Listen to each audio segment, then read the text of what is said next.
warahmatullahi wabarakatuh. Waalaikumsalam warahmatullahi wabarakatuh. Terima kasih Bapak Ketua. Tolong ini agak hormati datang ini Pak Kendari siapa? Ya. Terima kasih atas undangannya. Kami hadir pada hari ini. Saya dari Sispa, pemilik Direktur Sispa CV Sriwijaya. Abbas Nawi betul. Saya didampingi oleh rekan-rekan yang mungkin nggak bisa saya sebutkan satu persatu, banyak sekali Pak. Ya, pengen tahu, pengen jelas apa keterangannya, apa tanggapan dari bapak-bapak dari anggota yang terhormat. Di samping itu juga, di samping saya Bapak Ansori, beliau adalah tim advokat dan kuasa hukum dari Sispa. Ini. Begini Pak, sebelum saya lempar ke beliau, sedikit banyak saya tangkapin dulu dari penjelasan dari bapak-bapak tadi yang mungkin sangat penting sekali. Yang pertama mengenai surat tugas.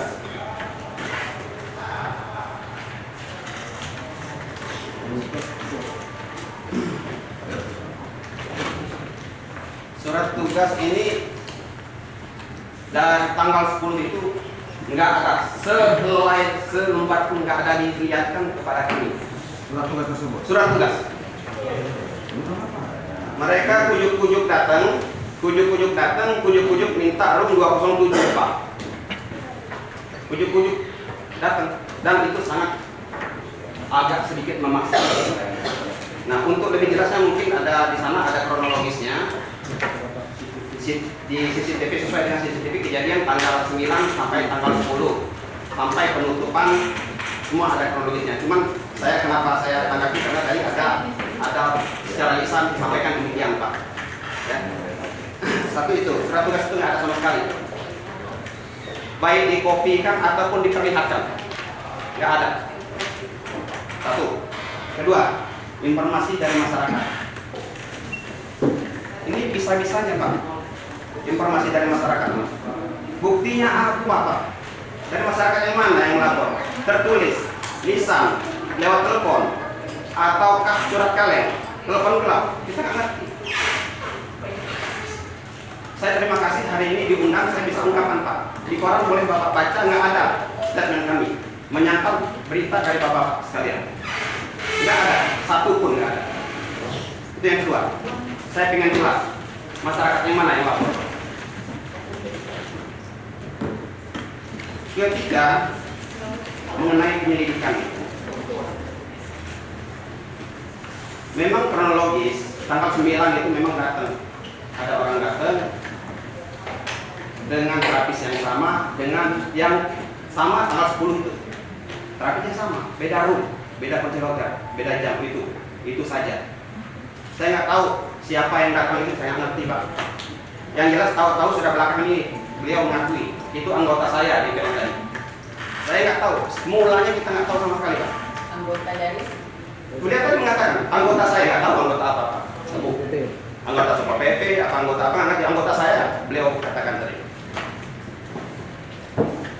Yang keempat, beliau akui lagi, dia masuk dari tanggal 7. Dia kita tahu dari tanggal 9, tanggal 10 toh. Rupanya dia sudah incer Pak. Anggotanya sudah incer dari tanggal 7 dia katakan tadi Pak. Gimana itu Pak? Apa ini gitu?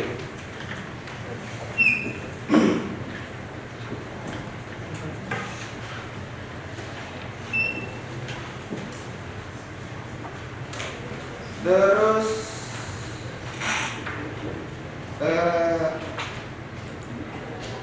didampingi oleh wartawan, mungkin itu benar lah ya. Pintu itu mungkin ya benar. Cuman mungkin mengenai hukumnya mungkin nanti saya sampaikan ke Pak Ansori. Tapi saya jelaskan mungkin sedikit aja. Yang diterapkan oleh Pak ini bapak-bapak dinas perizinan atau kontrol PP ini itu panti pijat Pak. Itu bukan panti pijat Pak. Spa. Nah untuk spa itu Bapak sudah bisa saya sudah saya sampaikan. Aturannya di sana sudah ada. Jadi salah kaprah ini Pak. Salah kaprah ini. Saya nggak ngerti ini. Apakah target ataukah memang main-main? Nggak ngerti. Saya kok bisa begini gitu. Nggak tahu aturannya kok tiba-tiba kulit tutup gitu. Dan penutupan itu tidak sampai 24 jam Pak. Kalau 10 di razia tanpa kita dipanggil, tanpa kita minta klarifikasi, langsung ditutup tanggal 11 gitu. Ada apa yang ngerti saya? Aturan dari mana itu ngerti? Padahal di aturan nanti Pak Mansuri bisa jelaskan. Di aturan pariwisata dan segala macam bisa dijelaskan tata caranya, penutupan dan segala macam itu. Ya jadi saya rasa hanya sekedar itu aja yang tanggapan saya pembicaraan dari Jasa Hormat Bapak Cira ini Pak. Ini satu tanah Pak saya tapi ini Pak. Jadi saya sangat kecewa sekali dengan begini. Untuk itu lebih lanjutnya saya silakan ke Pak Ansori. Assalamualaikum warahmatullahi wabarakatuh. Waalaikumsalam warahmatullahi wabarakatuh. Terima kasih kepada yang memberikan Anda Koordinator Komite Pemantau Kebijakan dan Anggaran Daerah yang ditunggu sebagai tim advokasi dan hukum di SPAL. Saya akan mencoba membeberkan bagaimana proses penutupan ini bertentangan secara hukum. Kenapa? Karena yang pertama adalah perbuatan undercover yang dikatakan oleh Pak Ciaden dan Pak Dedi Amrullah. Ya, menurut saya adalah perbuatan berlanjut dan anehnya undercovernya tertangkap oleh atasannya sendiri. Satu. Yang namanya undercover itu tidak pernah Pak ya, harus ditangkap. Dia harus punya bukti, dia bisa rekam sendiri dan lain sebagainya. Ya kan? Tidak harus kemudian dia menjadi korban di situ. Itu satu ya. Terus yang kedua bahwa terkait dengan peraturan yang tadi disampaikan oleh Pak dari Dinas Perizinan, ada sesuatu hal yang tidak dipelajari dengan komprehensif. Kalau saya pikir, ya mohon maaf, ada bukan mengecilkan situasi ini bahwa diduga pemerintah Kota Bandar Lampung tidak memahami perda secara dan perwali secara utuh. Kenapa saya katakan demikian? Bahwa surat keputusan untuk menutup Siti SPAL, ya, Kepala Badan Penanaman Modal, ini ditandatangani oleh Pak Saprodi, tidak atas nama wali kota. Sementara dalam pasal 85 ayat 5 ya, Perda nomor 16 tahun 2008 tentang pariwisataan jelas Pak. Ya. Siapa yang punya wewenang? Pencabutan izin usaha ditetapkan oleh wali kota. Tidak ada tanpa, tidak ada atas nama. Tapi beliau melanggar kewenangannya. Itu satu. Melanggar kewenangannya ini melanggar Pak. Gitu loh. Nanti saya sampaikan juga ke Pak Dewan ini analisanya untuk kemudian mengambil langkah-langkah nanti terakhir. Terus yang berikutnya adalah ada beberapa pasal yang kemudian diterapkan untuk klien kita bahwa melanggar peraturan nomor 15 tahun 2002 pasal 2 ayat 1, 2 ayat 2, 2 ayat 3 dan 2 ayat 4. Terus kemudian peraturan wali kota nomor 28 tahun 2010 pasal 4 ayat 2 huruf C dan pasal 4 ayat 2 huruf D. Setelah kita periksa, proses ini tidak serta-merta menutup. Ya. Di dalam peraturan daerahnya tidak proses serta-merta. Yang pertama adalah dia diingatkan secara lisan. Nanti saya sampaikan. Yang kedua adalah tertulis. Tertulis pun 1, 2, 3. Setelah itu dicabut sementara, tidak ada secabut permanen. Ya. Terus kemudian proses penyegelan, penutupan itu didahului dengan pencabutan izin sementara. Buktinya disegel dulu, makanya kami buka karena tidak sesuai dengan aturan, ya kan? Disegel dulu, ditutup dulu, baru dibuat izinnya tanggal itu, kan salah. Harusnya dicabut dulu izinnya, ditutup. Ini perda Pak, bahasa perdanya begitu, ya.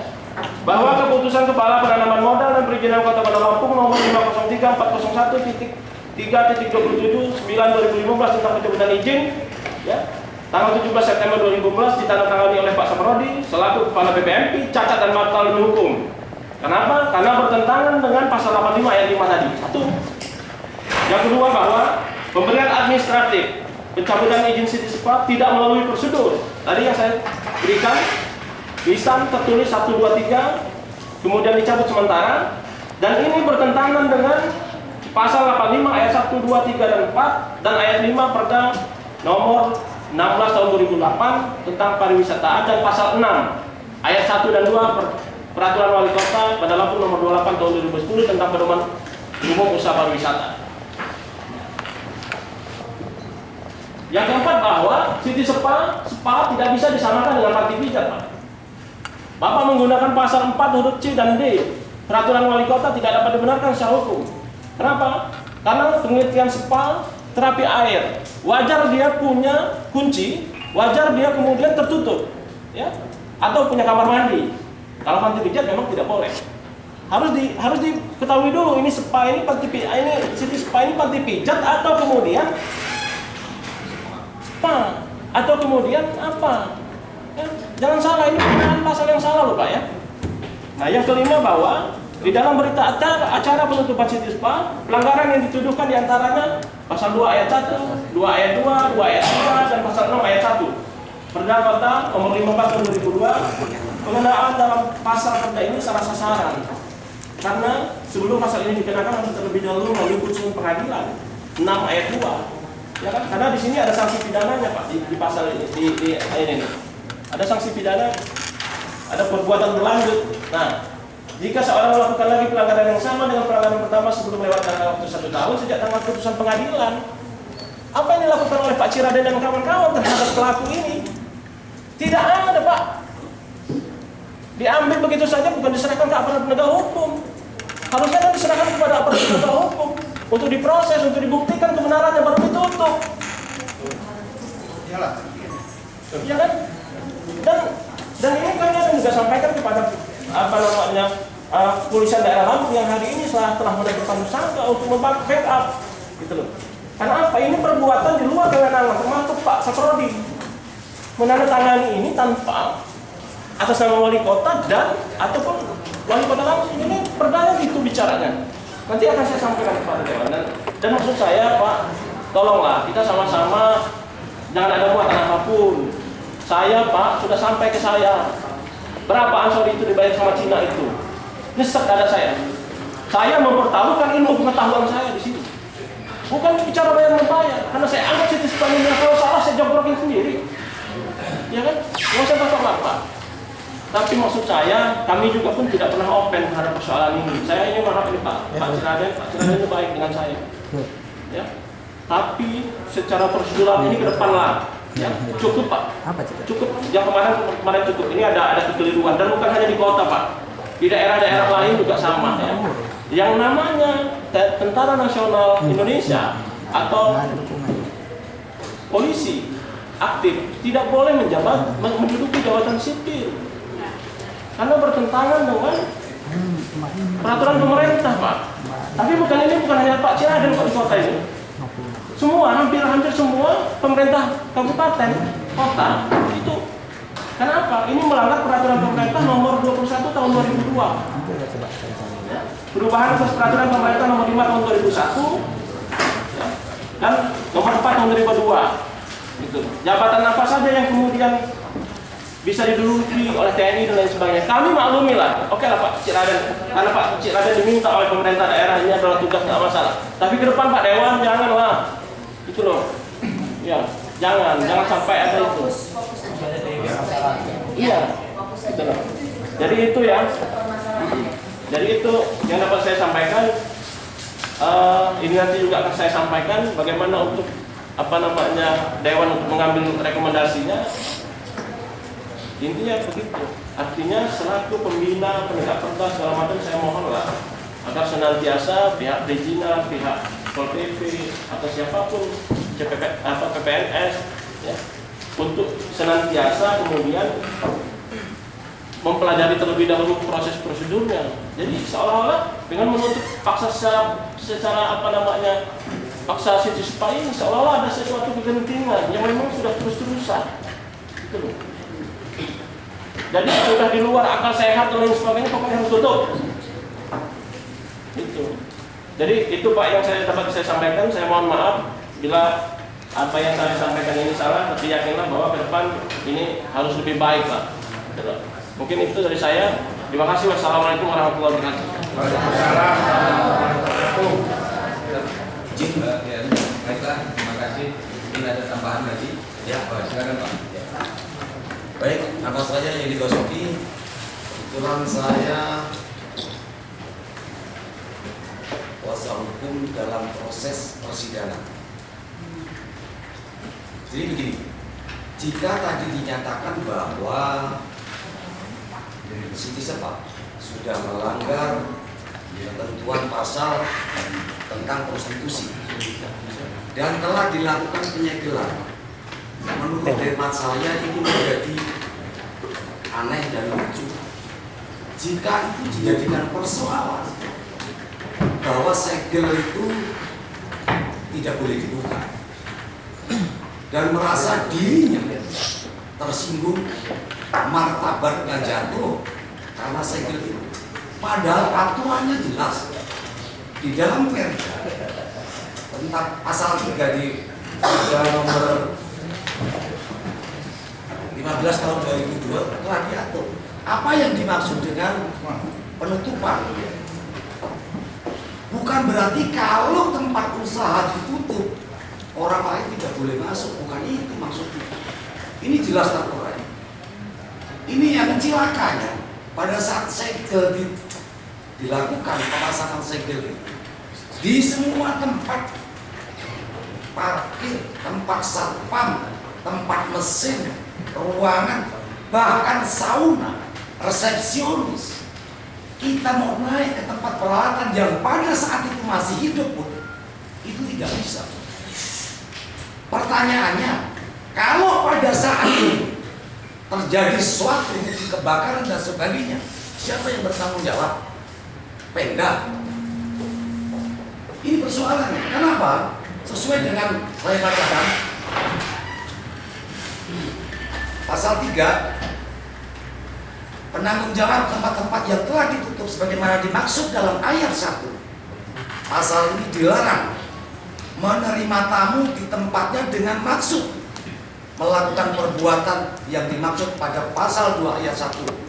Maksudnya tidak boleh menerima tamu yang akan melakukan prostitusi. Sepanjang itu tidak melakukan prostitusi maka boleh berdasarkan ketentuan ini. Jadi bukan serta-merta semaunya sendiri, bukan Pak. Ini adalah Perda. Jangan ditafsirkan sendiri-sendiri. Ketentuannya jelas. Yang kedua, tidak dipandang sebagai tamu seperti dimaksud pada ayat 2 adalah mereka yang bertempat tinggal di tempat tersebut yang status tinggalnya dapat dipertanggungjawabkan. Beliau tinggal di situ Pak. Kalau pintu depan itu dipasang pentoplet, bagaimana dia mau masuk? Ini kan persoalan besar menurut kami. B. Keluarga penanggung jawab yang terikat karena perkawinan yang sah boleh masuk. C. Mereka yang kedatangannya di tempat tersebut karena menjalankan sesuatu pekerjaan yang tidak bertentangan dengan kesusilaan. Jelas Pak. Spa, Siti rumah ini adalah Siti spa, bukan pelacur, bukan jual diri, bukan tempat untuk melakukan prostitusi, bukan. Jelas sesuai dengan izinnya. Sehingga kalau pegawai nggak boleh masuk, pelanggar nggak boleh. Itu masalahnya. Yang D, pejabat atau petugas yang karena kepentingan melakukan tugasnya, termasuk pejabat boleh masuk di situ. Kalau ini semuanya dilarang, tidak ada satupun yang boleh masuk, saya nggak ngerti lagi aturan mana yang dipakai. Yang pertama, yang kedua tentang pencabutan. Kenapa ini penting menurut saya? Sesuai dengan undang-undang yang baru, undang-undang tentang administrasi pemerintahan. Jadi tidak boleh yang namanya pemerintah daerah maupun pemerintah pusat itu semena-mena terhadap aturan. Kenapa? Dalam membuat sebuah keputusan itu hendaknya jelas. Satu, BPMP telah mencabut namanya TDP. Undang-undangnya nggak ada Pak, TDP itu boleh dicabut. Nggak ada. Justru kalau kita tidak mendaftarkan, kita yang kena pidana. Orang-orang yang menghalang-halangi untuk tidak mendaftarkan TDP harus dilaporkan, dan itu adalah merupakan perbuatan pidana. Untuk itu wajar seandainya Siti Sepa akan menuntut proses ini menjadi proses pidana. Karena apa? Nggak boleh Pak TDP itu dicabut. Undang-undangnya jelas. Ini yang pertama. Yang kedua, di dalam surat keputusan pencabutan itu tidak semua aturan sesuai dengan izin yang dimiliki itu dicantumkan. Konsiderannya jelas Pak, tidak ada mencantumkan konsideran tentang undang-undang TDP, tidak ada konsideran tentang haknya BPMP sebagai penerima pelimpahan kewenangan. Itu enggak ada. Jadi menurut saya dengan demikian SK yang dikeluarkan oleh BPMP adalah liar.